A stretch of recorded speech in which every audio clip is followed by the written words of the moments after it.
അടുത്തത് കർക്കിടകക്കൂറാണ്. ക്യാൻസർ എന്നാണ് അതിനെ വിളിക്കുന്നത്. പുണർദത്തിൻ്റെ അവസാനത്തെ ഒരു പാദവും പൂയവും ആയില്യവും ചേർന്നതാണ് കർക്കിടകക്കൂറ്. ഈ ആഴ്ച ഒരു ഒരു പ്രത്യേക ഒരു ട്രെയിനിങ് ഫേസായിട്ട് അവരെ എടുക്കാവുന്നതാണ്.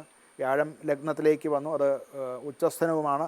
അതുകൊണ്ട് നിങ്ങൾ വളരെ ഉയർന്ന തലത്തിൽ ഇത്രയും നാൾ ഉണ്ടായിരുന്ന ചില സെറ്റ് ബാക്സോ അല്ലെന്നുണ്ടെങ്കിൽ അപചയങ്ങളോ ഒക്കെ മാറിയിട്ട് നിങ്ങൾക്ക് ഈ ഭാഗ്യവും ദൈവീക അനുഗ്രഹങ്ങളും ഒക്കെ കൂടുതലായിട്ട് കിട്ടുന്ന ഒരു കാലമാണ്. ആദ്യ ഭാഗത്ത് കുറച്ച് സ്ലോനെസ്, അതായത് 7, 8 മുതലായിട്ടുള്ള തീയതികളിലൊക്കെ കുറച്ച്, അല്ലെങ്കിൽ 9 മുതലായിട്ടുള്ള തീയതികളിലൊക്കെ കുറച്ചൊരു സ്ലോ ഫേസ് ഉണ്ടായേക്കാം. അതായത് ഒരു ഇൻഫീരിയോറിറ്റി ഒരു ഫീലോ ഒക്കെ ഉണ്ടാകാൻ സാധ്യതയുണ്ട്. എന്നാൽ 9, 10 ഒക്കെ ആകുമ്പോഴത്തേക്കും ആത്മവിശ്വാസം കൂടും. 11 ആകുമ്പോഴത്തേക്കും തീരുമാനങ്ങൾ എടുക്കത്തക്ക വിധത്തിൽ നമ്മുടെ മെൻ്റൽ സ്ട്രെസ്സൊക്കെ മാറുകയൊക്കെ ചെയ്യും. അങ്ങനെ ജോലിയിലും മറ്റൊക്കെ നൂതന അവസരങ്ങൾ ഉണ്ടാവുകയും അതിൻ്റെ ഒരു പ്രോസ്പെരിറ്റി കാണാൻ സാധിക്കുകയും ചെയ്യും. ധനപരമായിട്ട് വളർച്ചയാണ്. മറ്റ് ദുരിതങ്ങളോ അല്ലെങ്കിൽ മറ്റ് കഷ്ടനഷ്ടങ്ങളോ ഒന്നും വരാൻ അവർക്ക് സാധ്യതയില്ല. കുടുംബത്തിലാണെങ്കിൽ കുടുംബജീവിതത്തിലും ഒക്കെ വളരെ സന്തോഷപ്രദമായിട്ടുള്ള ഒരു കാലം തന്നെയാണുള്ളത്.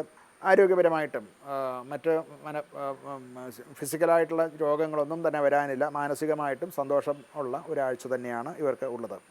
ഇവർക്ക് ഒരു പരിഹാരം ആയിട്ട് പറയാവുന്നത് വിഷ്ണു സഹസ്രനാമം ജപിക്കുകയാണ്. മഹാവിഷ്ണു ക്ഷേത്രത്തിൽ ദർശനം നടത്തുക. അതുപോലെ ഗുരുവിന്, സൂര്യനോടൊപ്പം ഗുരുവിനും ശാന്തി ഹോമാദികളും ദാനങ്ങളും, അതിന് പറഞ്ഞിട്ടുള്ളതായിട്ടുള്ള ദാനങ്ങളും ഒക്കെ നടത്തുന്നത് അനുകൂലമായിട്ടുള്ള ഫലങ്ങൾ അത് വർദ്ധിപ്പിക്കാൻ ഈ പറയുന്ന പരിഹാരങ്ങൾ പര്യാപ്തമാണ്.